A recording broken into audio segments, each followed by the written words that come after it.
episode of Just Chopsing Podcast. And today with myself and my cousin David, we have Tom Lumley from Tom Lumley and the Brave Liaison. How's it going, Tom? I'm good. How are you? Yeah, we're good, man. Good. Yeah, we were just discussing off... sound issues. Discussing off air that we're on some sound issues lately, and I can't figure out why, so I need to get a job as a radio host. Yeah, you're sounding all right my end. I can hear you clear.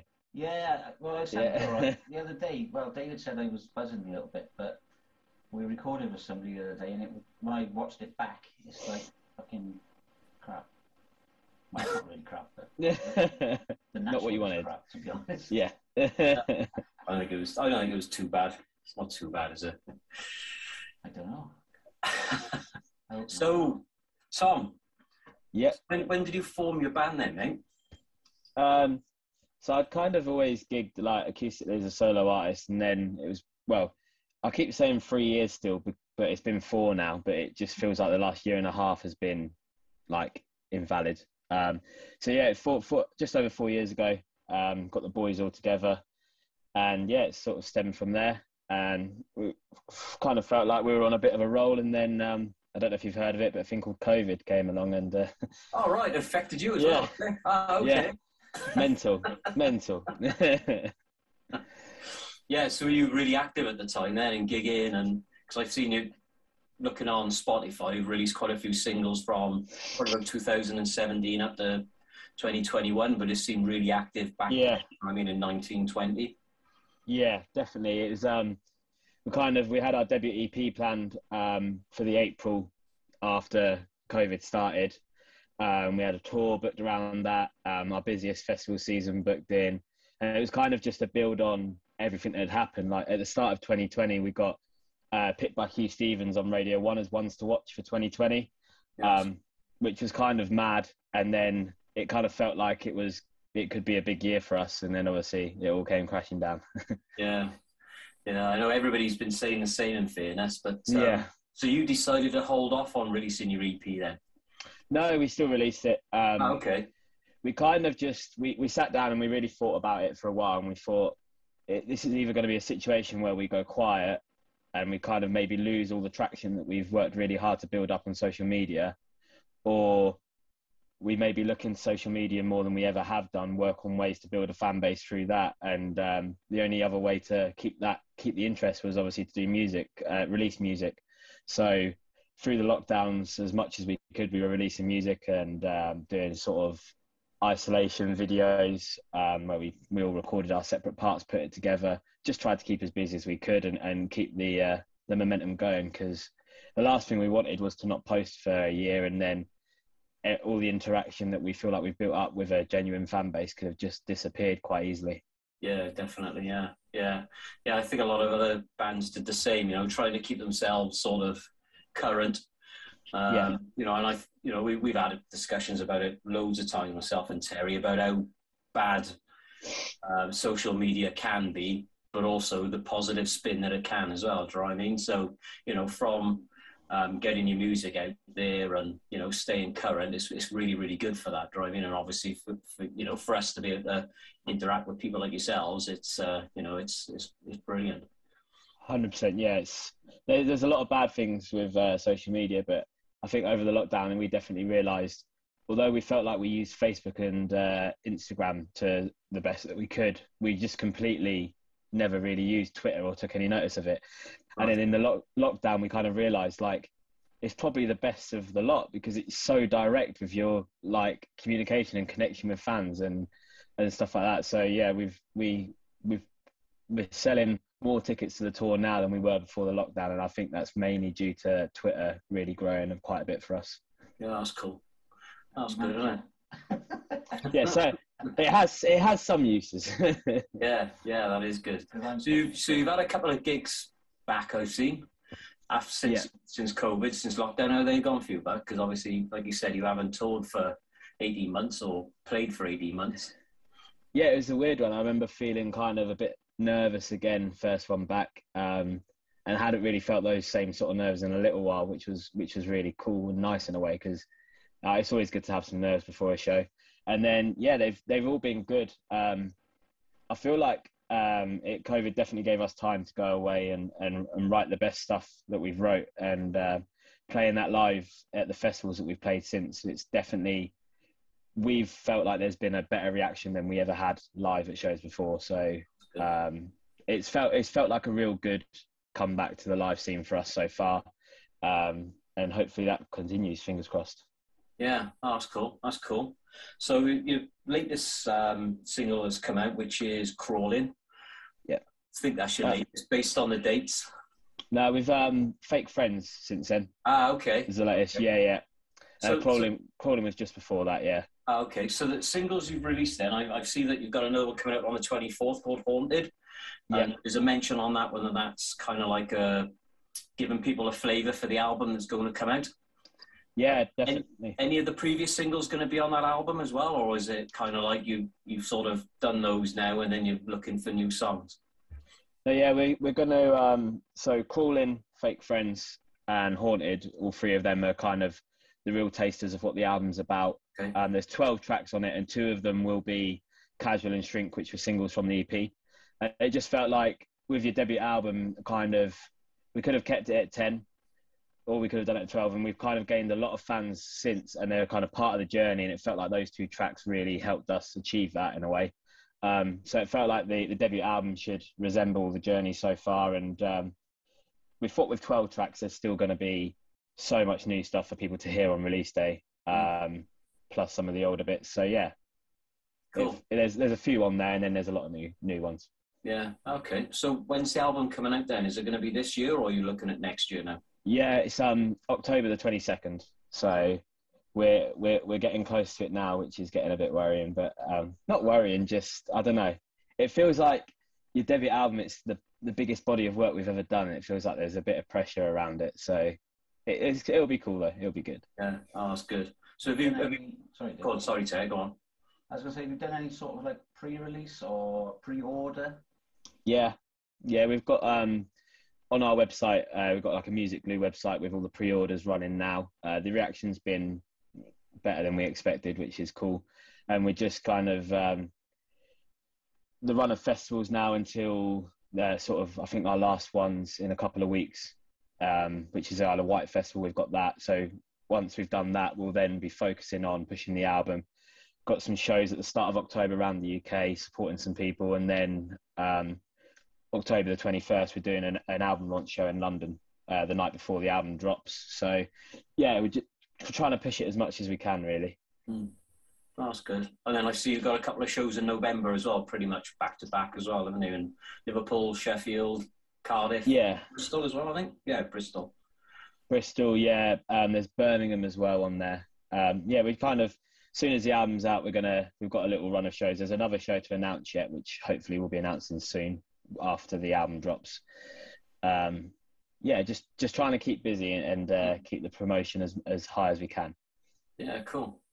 Is that the same, that Isle of Wight Festival, is that the same one Cult Icon are doing? I'm not sure. Is there like cover bands on there? I don't know. I know Little Angels did it like in 2013. It's a pretty big festival. I think it's a weekend job, isn't it? Yeah. I think this year's headliners are, I think it's Liam Gallagher, David Guetta, and some, I can't remember now. I should know that, but yeah. It's pretty. Yeah, not the one, no. It's not the one you're thinking of, is it? No, I saw one, and I saw that we had a band called Cult Icon on the other week. Yeah. And they were doing, I'm sure it was Isle of Wight, they were doing an Isle of Wight festival. But I looked at it, and it was all cover bands. It was all cover bands and them. I was like, that's a bit weird. And it might have... Go on. I was going to say, I know they released a line, so they've kind of did like their main stages, and then they've been releasing the other stages like individual posters for them. And there is one stage that's got a lot of cover bands on, and then the odd originals band. So it might be that stage. Same one then, Yeah. Yeah, I just thought it was really weird. They were like, "Oh, we're playing this festival," and I was like, "Oh, that's cool." And then I looked at the poster for it, and it was just all. And I sent them a message. I said, "I didn't even realise you were a cover band." What did they say back to that? Nothing. I'm sure it was them. Yeah. Yeah, it could Yeah, be. I just thought it was really strange, that's all. Yeah, I think that's a lot of festivals. Like Steelhouse started like that. So on a Friday, well, I think one of the very early festivals, it was pretty much all cover bands, and then they used to do like cover bands on a Friday, and then they ended up dropping the cover bands and having more local bands. Yeah. And now the Fridays are almost as big as the Saturdays and Sundays. I guess it's just how these festivals grow and blossom. Yeah. And if they get massive support on the other days as well, I guess they can put bigger acts on it, can't they? I don't know, but I know the Isle of Wight. It's quite a big festival. That one. It's a pretty big festival. Yeah. It's what stage are you playing on then, Tom? We're on this feeling stage, which this feeling are like promote. I don't know if you've heard of them. They promote all up and coming like sort of indie rock bands around the UK. Okay. So it's a good stage to be on. We're looking forward to it. It should be good. That sounds good. Yeah, it's nice to see you getting some big festivals then. Thank you. Yeah. We did Isle of Wight in 2019, and yeah, it's mega. It's so good. So to get us back, and we're at a better slot now than what we were then, is quite nice. So yeah, fingers crossed. Yeah, that's normally the way it goes, isn't it? You normally, if you get a phone call and you're at a higher slot, you're doing all right. If they bid, I guess you you didn't go down so well, I guess. Yeah, it feels like we're doing something right at least. Yeah, no, exactly. That's good. That is good. Yeah, that's what you want.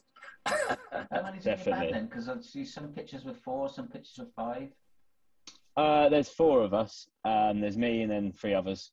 You've got Billy Stewart on bass, Johnny on drums, and Jake on guitar. It was a weird one with the band, really. I knew them all from different things. Like Billy, he's from London, and I'd gigged with him basically when I was doing acoustic stuff, and he was in another band at the time.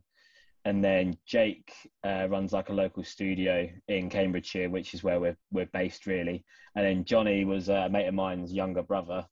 And I kind of pulled them all together because I knew they were good musicians and just hoped that they'd get on. And luckily, everyone's still alive and we're all good. So could have gone wrong, but... That's Cambridgeshire, that's not far from Peterborough then, is it? No, we're not too far. Originally, we're from a place called St Ives, most of us, which is like a little town. There's a St Ives in Cornwall as well, which a lot of people confuse it with, but the one in Cambridgeshire. And then at the moment, I actually live kind of nearer to Peterborough, to be honest. So, which is what is. Peterborough is what is. Interesting. I went to St. Really good music. Sorry, Dave. Go on. Peterborough always had a really good music scene, though. Yeah, it still does now, to be honest. Cambridgeshire as a whole at the moment, like the sort of the amount of bands that BBC introduce in Cambridgeshire are pushing and stuff like that, it's amazing. So many bands getting national radio support and festival slots, and so it's good at the moment here. Yeah, they do. BBC Radio Cambridgeshire do seem to promote a lot around that area, and they do pull a lot of bands from Peterborough as well. I mean, I know a couple of bands from Peterborough, so yeah. I mean, Le Broc are now smashing it a bit. Yeah. Le Broc. We're on a sign to a label called Fort Records, and a band they're on the label as well called Dead Reynolds are supporting them, actually supporting Le Broc in I think like 2 weeks' time in Peterborough at the Met Lounge. Yeah. It's a good venue, fun venue. Yeah. I mean, I haven't been in there for years, but there used to be a guy called Alan. He used to be always on the door or on the stairs. He's dead. He died not long ago, I think. Maybe. Yeah. Years ago. I'm pretty sure I know who you're on about. I think it was not too long. I think it might have been even in like the lockdowns or something that he passed away. Yeah, it might be. Yeah, he used to be in a band called Destructors 666, old punk band, and then he was doing like a lot of the shows, promotions, I think. For the Met. Yeah. And he used to do the cloakroom and stuff, and yeah, he was a nice old guy, and yeah. To be fair, a lot of the team at the Met, it's always the same people, and they're all a nice bunch at the Met, which is cool. We played there probably about a month and a half ago, actually. Okay. Supporting. Have you heard of a band called the Future Heads? They were kind of. Yeah. They had a couple of hits, sort of early 2000s, and we're supporting them. That was cool. That was good. Okay. Does Sean, do you know, because Sean from Le Broc used to be a DJ in it, didn't he? I've never like actually I hadn't come across LeBrock until recently, so Okay. I've not met any of those boys or know a lot about them. Was only two of them. Is it two? There you go. That shows you how much I know. I literally saw their name the other day on a poster and had a little listen, but that was it. Yeah. I know Sean used to DJ in there, I think. Okay. That's cool. But yeah, I mean, I've seen a few bands in the Met, to be honest, back when I popped now and again. Yeah. Yeah, oh, nice. Rose had a really good scene, and Cambridgeshire had a really good scene as well. Yeah. So yeah, that's good. Nice to see you part of it, really. Yeah, definitely. It's what I like about it as well is something that our bassist Billy noticed when he was coming up from London was like how in Cambridgeshire bands, how much we support each other. Mm-hmm. Is like everyone's always at each other's shows and stuff like that, which really does make a difference. And you can tell that it's not like anyone does it because they feel they have to or it's fake or anything like that. It's everyone here just loves music at the end of the day. And like I've always said to people when they say, "Oh, you didn't have to come out to our show, thank you so much," but I always say like, but we're music fans as well. As much as we're musicians, at the end of the day, we got into music because we like music. So always out supporting shows and seeing whoever we can. So your song "Fake Friends" isn't about them then? Yeah, Fake Friends is not. Yeah, it's about all the fake ones that turn up and make out they like you. No, it's not. It's definitely not about that. But yeah.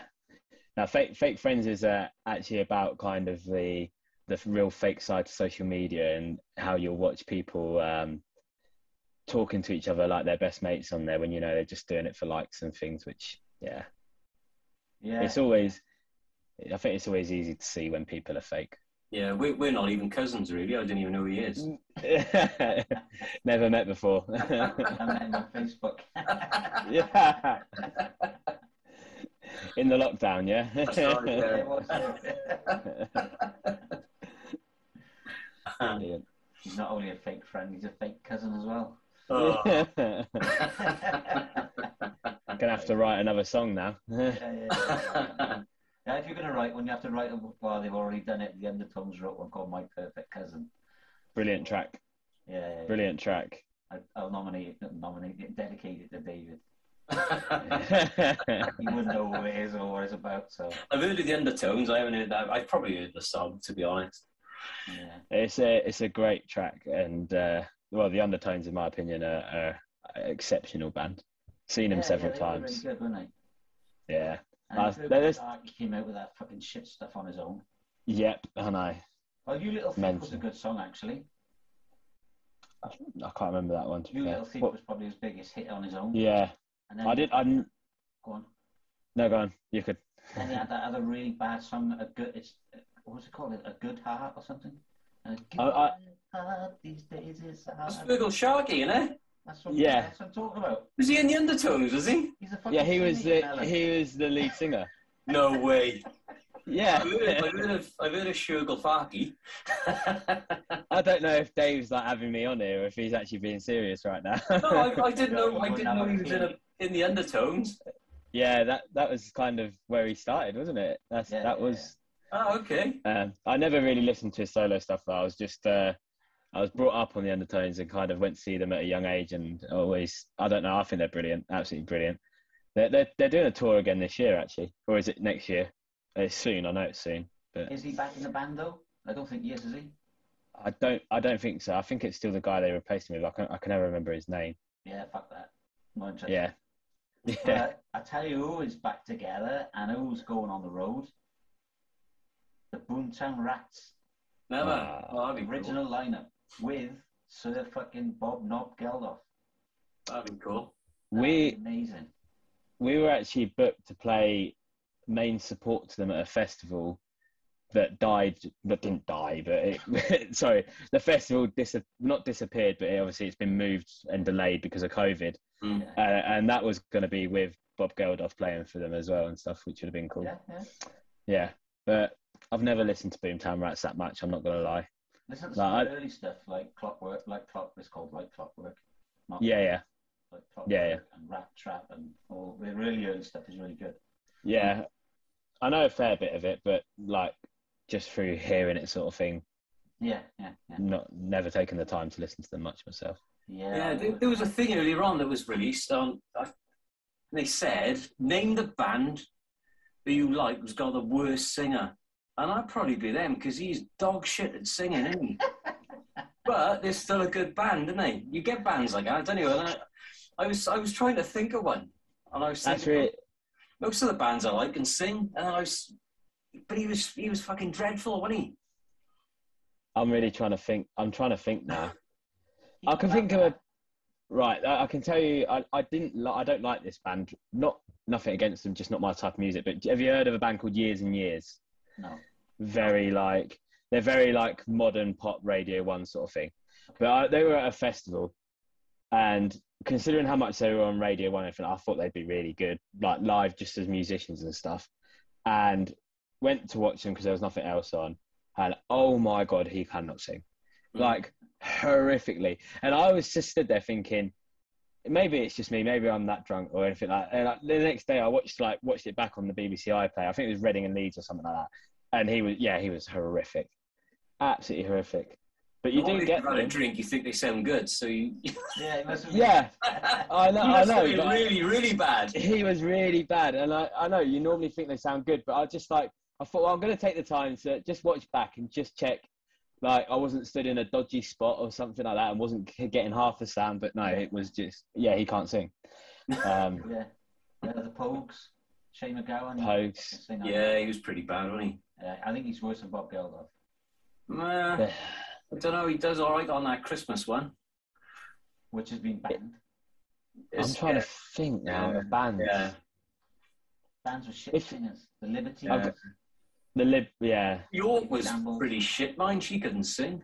Ooh. Bjork. Yeah, Bjork's fucking awful. Yeah. She was pretty bad, and she did really, really well for herself, didn't she? Yeah. If you, my dad was massively a punk rocker, and I love all the punk music, but if you listen back to a lot of it or like watch some of it back in the day, they couldn't sing and they couldn't play. Never mind. Like some of it was chaotic, wasn't it? It was. Yeah, we had the Cockney Rejects on not long ago. Yeah, did you? Tell your dad to watch it. Nice. It was really funny. Oh, they were brilliant guys. Yeah. But I've heard they're a bit mental. Billy the bass. Yeah. They were really, really good. Really good. They were really funny, weren't they? Jeff was a bit of a legend. I really liked Jeff. He was funny as hell. Yeah. But yeah, they're not much of singers either. Trying to think. There's loads of bands. I couldn't think of anybody at the time because I couldn't think of any shit ones that I liked because we both detest. What's his name? Chris Martin and Coldplay. Coldplay. Yeah. Yeah, he's a shit singer. He's a really bad singer, and I don't really like their music, so I couldn't really sort of like. There's a couple of good songs that if they had a decent singer in there, it would have been a really good song. It could have been a hit. Tom's getting Yeah, they might have had a couple of hits. Yeah, like Yellow. I reckon I could have got a number one if they'd had a decent. What could have been? Tom's getting cancelled. You know that, don't you? What's that? I said Tom's getting cancelled. I'm getting cancelled. I never said anything about Coldplay. I actually went to see, I say the other day, it still feels like the other day, but before lockdown, not long before, I went to see UK Subs. And awesome. I love you. He still walked on stage like with a bottle of Jack Daniels and like 4 cans of Pilsner, and like by the end of the set, I drank it all pretty much. And I just think, it was, what is he now, like 70 odd years old, maybe even. We're not. Charlie Harper don't drink. Lead singer of the UK Subs. Yeah, he's 70 odd. He was definitely drinking. He stopped drinking for a long time. So perhaps it was iced tea. he was definitely drinking, because I just remember being stood there and thinking, I can't drink that much now, playing a set, and I just thought, fair play to him. He's had 60 years of practice. Practice, yeah, I know. Because I put them on once. I put them on in Eindhoven, and he wasn't drinking then. Oh, really? Yeah. I promoted the show. I booked them and everything. I put them on, and because they were like my favourite band as a kid, you know. Yeah. But my favourite punk band, I should say, as a kid. And I had the opportunity to book them, and I did a couple of shows, promoted a couple of shows, because I had this brainwave of being a promoter, David. And I booked the Subhumans. They came over because I'm in Holland. Okay, yeah, I've gathered. Yeah, I put on the Meteors. I put on Anti-Noah League. I put on. Have you got something flying around in the room with you? I got a fucking fly. I got a fly swat here. I can see it. I wasn't sure if it was Chopsy, but I thought it's too small for Chopsy. Well, she has had her wings clipped, but it's not that fucking small. Got a budgie. Got a budgie. Yeah. Nice. Yeah, she's been a little fucker at the moment. I don't know why. So yeah, she's doing everything that she's not supposed to do. Yeah, she's like chewing the walls, and that's naughty, isn't it? She's chewing all the plants. Not what you want. Nah, she's been a nightmare. And when you tell her off, she just sits and she shouts at you. She's like, like a little horses. I told you I reckon she's getting ready to nest. Yeah, she could be. My girlfriend chased her around the house earlier on and then grabbed over and clipped her wings because she's so fast.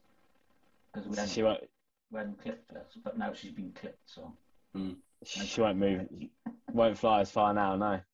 No chance. She flies halfway across the room and dive bombs to the floor now. Trying to work out what's going on. Yeah. Whereabouts in Holland are you based then, or living? I'm just outside Eindhoven. All right, nice. So, you probably know PSV. Yeah. So everybody knows PSV. Yeah, I know. I've been to Holland a few times. Dad's best mate is Dutch. He lives well, he's from Amsterdam, but he lives outside, not far outside, just a tiny village. It's I can't remember what it's called now. I should remember because I've been there several times. But yeah, Holland's fun. I like Holland. Yeah. Why? Well, I think they're all happy people. Why do you think that? Because they're smacked off their feet. Because they're all stoned, though. Because they're all stoned. No, on a serious note, it's very rock and roll with me. But I've never actually done drugs, and I don't do drugs. And when I went to Holland, I was tempted to try a spliff, but I didn't. I've still not smoked a cigarette. I've never smoked a cigarette. Don't bother. I don't smoke either. Don't blame me. I don't know why, but I've never seen the appeal personally. I've always drank beer, and I'm quite happy with that. Yeah. My favourite thing about Holland is a beer called, I'll probably go pronounce it wrong, but Hertog Jan. Hertog Jan, yeah. Hertog Jan, yeah. I think that beer is sensational. Yeah, it is. It's really nice, yeah. Who did we have on the show the other day? They were drinking Hertog Jan, weren't they? No, they were drinking Warsteiner. Who was that? Well, not those bloody kids. No, them bloody kids that would know. Somebody was drinking Warsteiner. Oh, I bet it was Perla. Yeah, it was. Yeah. Wendell, yeah. Yeah, Wendell. Yeah. That's another good beer, yeah. German beer is exceptional. Just if you go over there though, like not drinking, I'm not meaning like just the stuff that you get here in the supermarkets. I used to fly over to Cologne a bit because it's just, there was a point where I could fly from Stansted to Cologne return for 16 quid. Yeah. And it was just like, well, it's the same as going down to London from where I am. And it was like, we're going to Germany, and in Cologne, they do Kolsch, is there like, it's kind of like their form of lager, and you have different breweries that do it. I don't know if you've ever been. It was just awesome. And the main square, it's got all the different breweries, bars around it. And you just jump from table to table, little 0.2 or 0.3 glasses. Yeah. And they just tally it on your beer mat. And then when you're done, you put the beer mat on the top. Like, just the system. Like, we don't have anything like that here. Oh, order a pint or a 2-pinter, and then by the end of it, it's horrible. That's what we do, isn't it, really? Let's be honest. Yeah. I mean, that sort of came as a bit of a shock to me when I first came over. You're obviously coming from the UK, and then coming over to the Dutch way of drinking. Yeah. They only have little half-pint glasses, really. Yeah. As a standard, and some of them are even a little bit smaller. Yeah. And it's like, yeah, and it's like, what the fuck's this? You know, It's yeah. And they don't even go out. I like going back. It's changed a little bit now, obviously with the pandemic and everything. But going back, I've been here now for 22 years almost. So going back to then, when there was also a British community over here, because we were all working in the same place. Okay. And we all used to go out together. But the Dutch people, they don't go out until 10 o'clock at night. No, yeah. And like the British mentality is, if you're not in the pub by 7, Yeah. you're not going out, you know. You're late. Yeah, well, you're not even going to go out. I always thought when I was living in Wales, if I wasn't in the pub by 8, I might as well stay in. Yeah. Yeah, I still like that. That is how it is. Go out at 10 o'clock and it'd be like, you'd be going out to the pub at like 7 or sometimes 6. Mm. And you'd be like, where is everybody? And like, nobody goes out till fucking 10 o'clock, 11 o'clock, because the place never shuts till 4 o'clock. Yeah. It was, I grew up in Spain. I lived there from the age of 6 until I was 18. Okay. And it was the same sort of thing there. They like their cañas, little, like half a beer. And yeah, everyone goes out for bloody dinner there at 10 o'clock. And then you see families like with their kids sat there at 11 o'clock at night in restaurants eating dinner. Like, that would never happen here. But yeah, I don't know who's got it right and who's got it wrong. I think I like I couldn't eat that late, but I definitely like the whole fresh beer and smaller sizes of it. Yeah. There's a whole different approach in it. It's a whole different approach to drinking on the continent as it is in the UK. In the UK, it's like in the pub by 7, fucking pissed out your brains by 10. You're on the way home at 11. You know, maybe you get a kebab and a fight, and then you're back in the house by 12, 12:15. But over here, you're just getting started. Yeah, literally. That was me 2 weekends ago. Yeah. I just wasn't fit for a fight. I wasn't fit for anything after that. I didn't let my beer on my side of going to waste though. I drank it that quick that it was like it was an half pint, but just in a full pint glass. It was unbelievable. Just because I hadn't been out for so long, it was awesome. They were just going down lush. Yeah. Good. There's nothing better than draft beer or cider, like compared to sitting at home. It's not the same. It didn't come back up the same way though. It wasn't so good. It's rough as hell. I bet. Yeah, it's not good. Not good at all. I'm sure I never ate that before I went out. Yeah. I couldn't even eat. It was just. I couldn't. If somebody who could have blown on me or blown me over, there was no fight to be at all. Not that there ever is, anyway. No. I was going to say, actually, going about fighting, I have been to St. Ives a couple of times because I used to do martial arts. Okay. I did my black belt grading I guess we've probably only got one big leisure centre there, I guess it is. So I did my black belt grading in the leisure centre, and then there was a couple of like black belt. What do you call them? I don't know. It was just like a lesson for all black belts, and the top guy come over and taught us. So I've been to probably about 3 or 4 times. I've been to St. Ives actually. Yeah, it's a nice little town. Mm. Didn't see much of it, unfortunately. It was just the inside of a gymnasium and then back home. Right? But yeah. I've not been to the one in Cornwall yet, but I need to go. I met a man with 7 wives, actually. 7 wives? On your way to St. Ives? On my way to St. Ives. Yeah.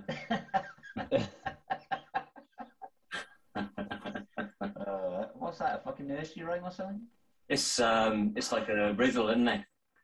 I met a man with 7 wives. On my way to St. Ives, I met a man with 7 wives, and the 7 wives had 7 sisters, and how many people were going to St. Ives? Yeah, something like that. Yeah, it's just one of them somewhere. Yeah, it sounds too tricky, that does. Yeah. Yeah, it was on Die Hard 3. Oh, was it? Okay. Yeah, he asked John McClane the question.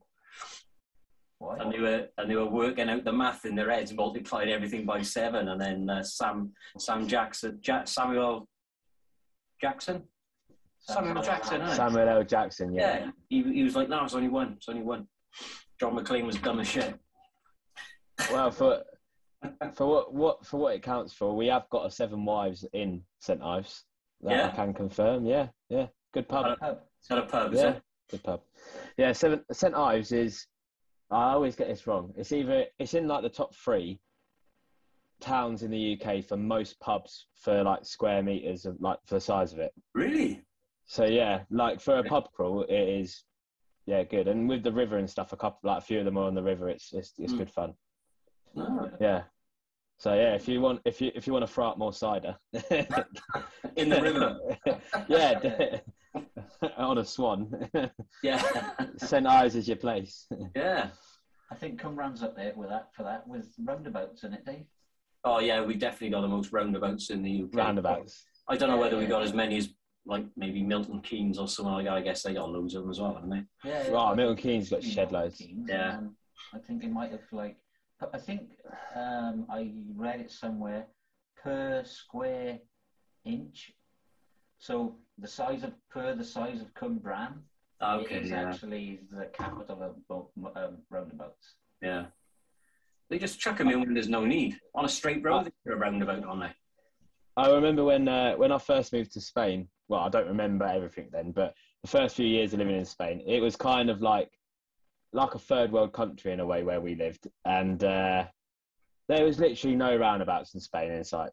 Barely, unless you went to like Madrid or Barcelona, to one of the cities, you never saw roundabouts. All straight roads, and it's as if all of a sudden one of them went to a city, came back and went, "I've seen this new thing, roundabout." By the time we left, they were everywhere. It's like every other road. It's like they put one in and thought, "Oh, that's great. Let's just start lobbing them in everywhere." And it was like, Nick, and they do not have a clue how to drive around roundabouts out there.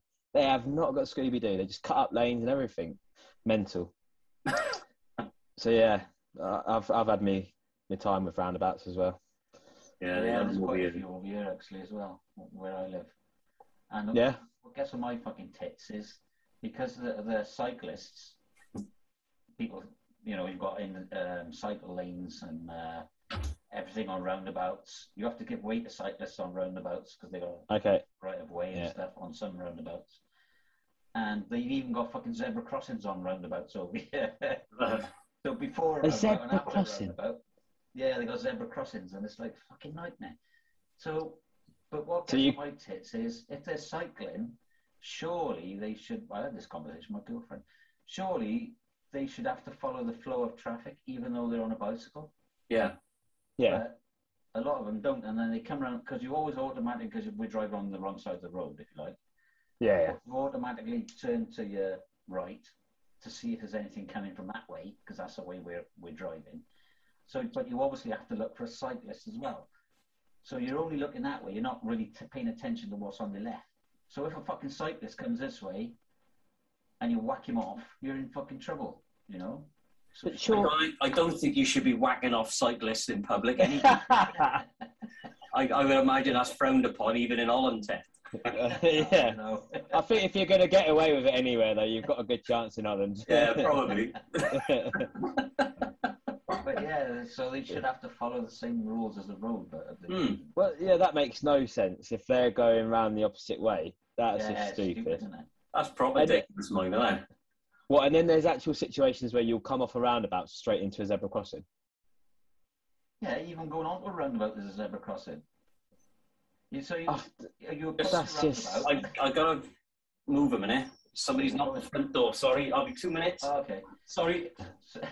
So you move as you're driving on the approach onto a roundabout.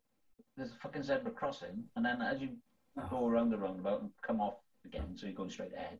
There's another zebra crossing. That's ridiculous. Not on a bloody door. It is on a motorbike. Yeah. So you've come off. You've had to stop because there's a zebra crossing. And then someone else off the roundabouts just comes straight into the back of you. No, because everyone knows there's a zebra crossing there. Well, imagine if you didn't know. And if there's not a zebra crossing, it's a fucking cycle path. Because the cycle paths go across the roundabout. Yeah, but if you're coming around in a Subaru, drifting, do you know what I mean? That's not the great thing, is it? You've got to go straight through it all. Mow them all down, man. But the thing... A roundabout is actually there to help the flow of traffic and to keep traffic moving. And putting in a zebra crossing at the start and end just makes more traffic on the roundabout. And also, this is the other thing, is by the rules of the highway code, you're not supposed to enter into a roundabout if it's blocked the other side, right? Yeah. You can't go all the way around and exit the Round it. roundabout. Yeah. You can't. You're not supposed to enter the actual junction of the roundabout. So over here, you can enter the junction of the roundabout, and on the other side of the roundabout, because there's a zebra crossing or a cycle path, they're stopped on the roundabout to let people pass. Yeah. That's just fucked up. That's like, and then in like all the little streets, you've always got to give way to the right, unless there's something on the floor, like triangles, sharp teeth, if you like. Yeah. Saying it's a blocked off thing, and they have to give way. You always have to give way to the people coming from the right. What, pull it into the main bit of traffic? Yeah. So if you're on the main road, yeah, you've got to stop for people coming out on the joining that road. Yeah. That's messed up. Yeah, it's fucked I up. honestly thought whenever I've been to Holland, like I've always thought in Germany, they're pretty switched on, and I like the way their country runs. But this has just completely revolutionised that. Like, this is mental. What's that all about? For most things, they're pretty good, but driving, they're just fucking idiots. So this is I don't get me. So how the hell is Max Verstappen as good as he is then? Yeah. He's having to stop all the time for people to come into him on the right hand side. Is that why he crashed with Lewis Hamilton the other day? Might be, looking the wrong way. He did give way to Lewis on the right. Yeah, most of the things are pretty good, but some of the things are a little bit messed up, like traffic. It's if they're bad drivers. It's just the traffic system. They basically, whoever implemented those rules was absolutely stoned as anything, weren't they? Had to be. Probably. They've smoked so much pot and then gone, I've got an idea. Yeah.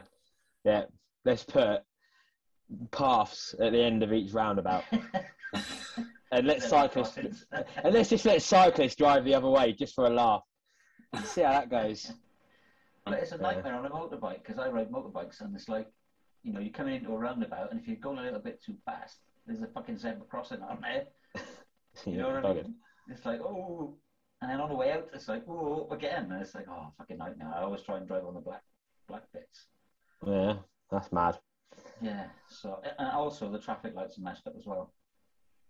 Because if you come into a junction, right, and you've got a left, a right, and a straight ahead, the straight ahead can go, and then you would automatically think that if you're turning right, the right could go because you're going straight. Yeah. But you can't. You have to wait until it goes back red, and then you can go. But it's not going to affect anyone. That's But sometimes it affects the cyclists.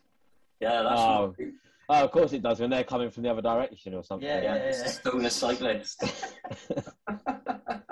It's fucking messed up. So sometimes you're just sitting at the traffic lights thing, and there are all these people going past you, and you want to turn right. It's like, what the fuck is going on? Do they have motorways over there as well? Yeah. Cool. How do they manage with like 3 lanes and 4 lanes of traffic?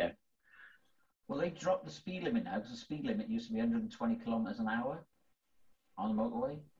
Nice. And now, because of fucking Greta Thunberg, they've dropped everything to 100. So it's that 60 mile an hour, that, isn't it? Yeah. Oh, it's slow, isn't it? On every motorway, you've got a maximum speed of 60 mile an hour now. Where before it used to be like 80.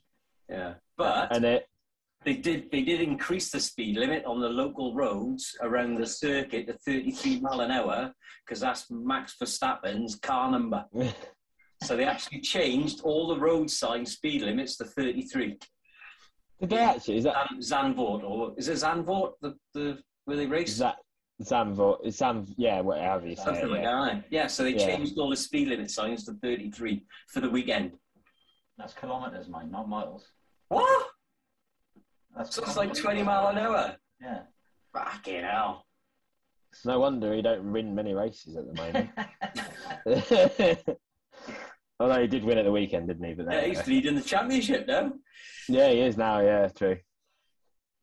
Oh, that's slow, isn't it? Is that, there you go. What about if you're stoned then? And you get pulled over? Do you get in trouble for being stoned and driving? Yeah, of course you do. Yeah, you know that with drugs, I think. But what I will say is, if you get stopped for drink driving, they just give you a fine. They don't give you. Or in the older days, now the point system is coming in over here for new drivers, if you like. Like if you're just going through passing tests now, but if you were passing tests before a certain age or a certain year, you don't fall into the point system. So all the speeding fines, speeding tickets, parking tickets, insurance, everything, you don't get points for it. Drunk driving, you don't get points for it. Usually, if you're twice the limit, they'll just give you a fine. Really, yeah. And just stuff like that. And then combine that with all the weird... The limit, you'll get banned for 3 months. Yeah. But, yeah. And combine that with all the weird turning from the right and zebra crossings on roundabouts and all. It's amazing. Anybody lives over there. Well, it's normal, isn't it? Because everybody's grown up. It's only when you come from the UK that you realise how fucked up it is. You know what I mean? They're all used to it. Yeah. Well, I suppose, if you hit a cyclist on a roundabout or something, you're in trouble. Like, even if you have the right of way. Yeah. And they don't have any right of way, because sometimes there's like those those sharp teeth on the cycle pass, which means they've got to stop. And even if they don't stop and they come out and you hit the fucker, you're in trouble for hitting the cyclist. Yeah. That's the same over here, though, really, isn't it? Yeah. But, yeah. It's like if you mount the pavement and swerve to hit somebody in the UK, you get in trouble for that as well. Do you know what I mean? Especially if there's like 15 of them at the bus stop. You can't be careful, haven't you? Right, well, I'm going to go to my story now. Fancy a story? Yeah. Story. Yeah, go on. I always have a story at the end of the show, so. Okay, yeah. Let me have a look then. So, there's a young lad called David Working. That's quite a close name to what we're going to be talking about. David Working. He left home and his parents threw out his porn collection.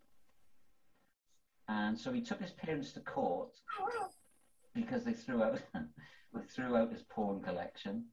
And he was the judge ordered his parents to pay them $30,441 for throwing out David's porn collection. That's a fine collection, that is. That's a lot of porn. That's taken him years. It was films, magazines, and other items.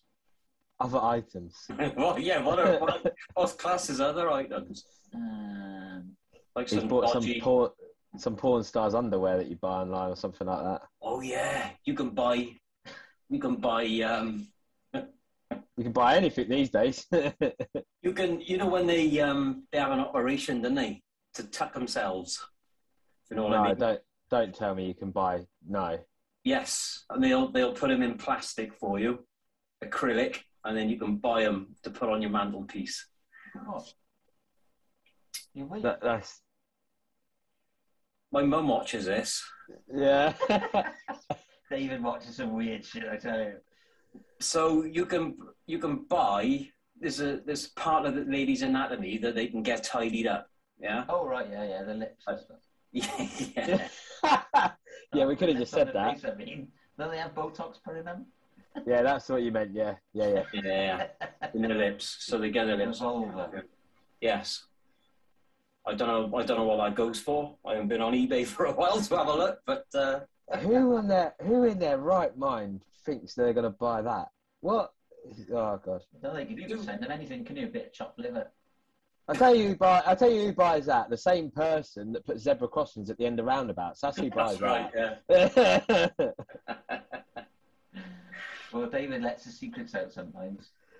And this is one of them. Do you know what he was watching the other day, Tom? He confessed to on the podcast. I confessed to seeing it with guns. It's nude nuns with big guns. Oh yeah, that was it. Okay, it was a film that was on Netflix, and me and my wife watched it. Well, I watched it, and she was like, "Why are you fucking watching this rubbish film?" How was it? What was it? Was it bad? It was pretty brutal, actually, because basically the storyline is a bit like I spit on your grave or whatever. Oh, yeah. So she gets like brutalized, gives up the habit as it was, and then goes to kill these blokes. But I think it was all to do with the clergy. I think the clergy did it to her, so she took revenge on all these different vicars and abbots and stuff. Pretty grim, actually. Nice family film. Yeah. Yeah. It's not when you want to sit down after you've had a kebab or something. No. Oh. With the family. Kebab, I hope. So yeah, it was pretty brutal. Yeah. I got a bit of a Vince Vaughn couple of days. I've been watching Vince Vaughn movies. No.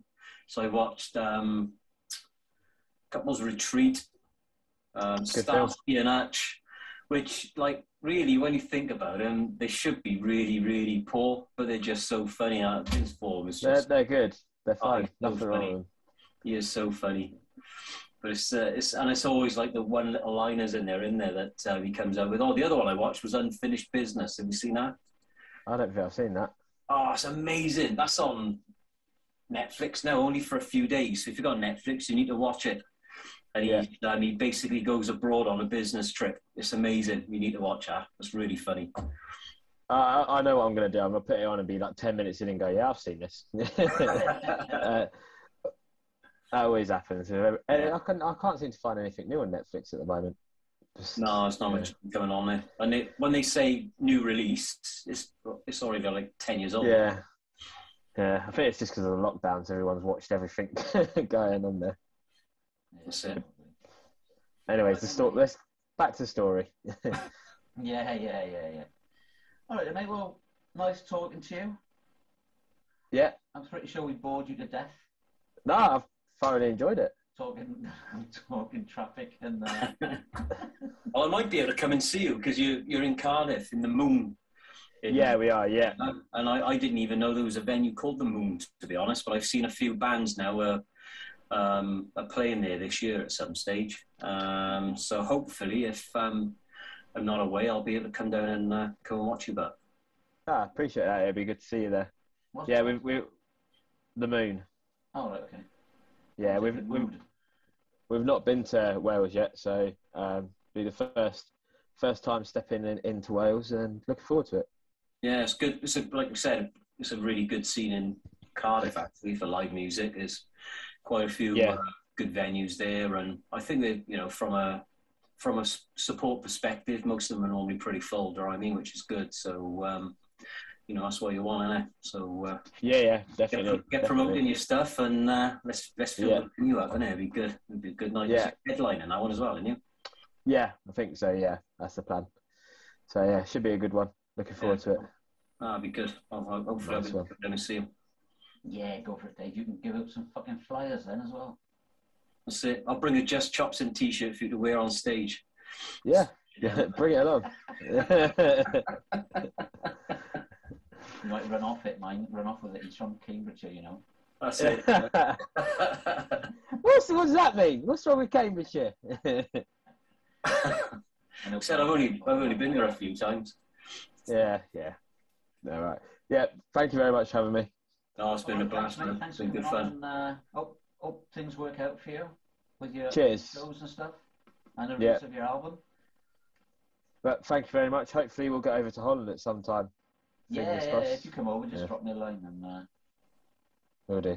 It's on our bucket list, so hopefully we'll get over there at some point. Right. I'd get him to pick you up. I wouldn't drive over there with those bloody roundabouts if I was you. I don't know. Have you got a van?